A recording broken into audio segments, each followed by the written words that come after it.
Sa kabila ng kaliwat ka ng taas presyo ng mga bilihin, lumago naman ang ekonomiya ng bansa nitong third quarter ng taon. Ayon sa NEDA, bunsod yan ng agresibong pagsunod ng pamahalaan sa catch-up spending plan para sa iba't ibang programa nito.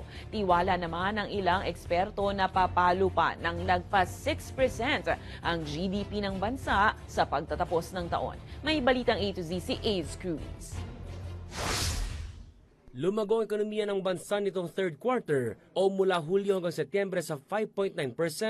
Lagpas ito sa naunang projection ng pamahalaan na hanggang 4.9%. At malayo rin sa naitalang paglago ng second quarter ng taon na 4.3%.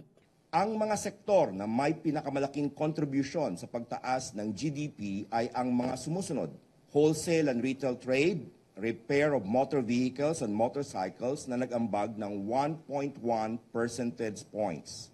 Financial and insurance activities na nag-ambag ng 1.0 percentage point at construction na nag-ambag ng 0.9 percentage point.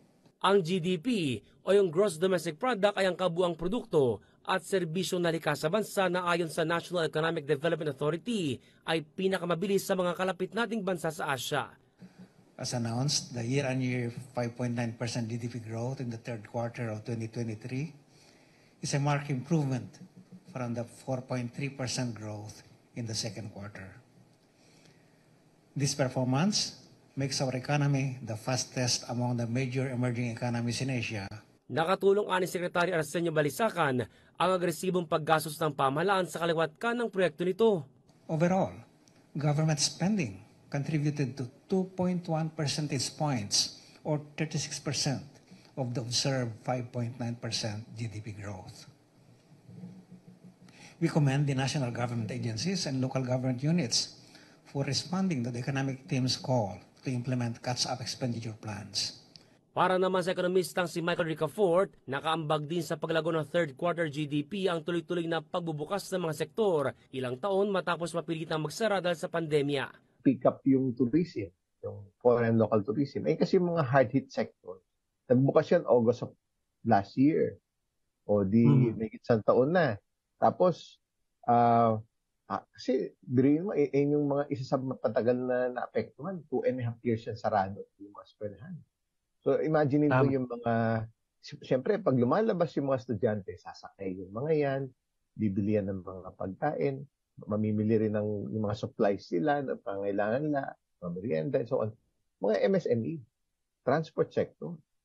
Diba? Yung mga dumadami yung kita ng yung mga pasaheros. May ambag din daw ang foreign trip si Pangulong Ferdinand Marcos Jr. kamakailan. Siyempre, pag nagdala ka ng foreign investor, maraming nakikreate yan na business and economic opportunity. Inaasahan naman ni Ricafort na mas nalalago pa ang ekonomiya sa huling 3 buwan ng taon sa tulong na rin ng holiday season. Mas mabilis kaysa dito sa nakita natin. Posibly above 6%.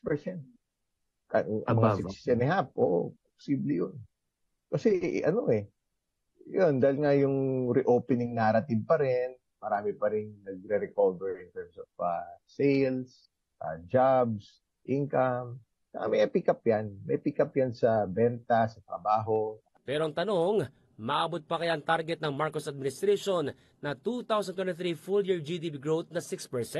Sa ngayon, nasa 5.53% ng average GDP ng ating bansa at kailangan lumago ng 7.2% sa huling 3 buwan ng taon para maabot ang target.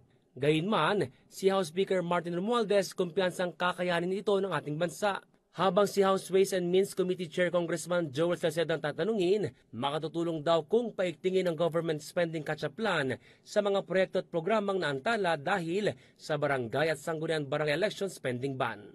Para sa Balitang A to Z, Ace Cruz.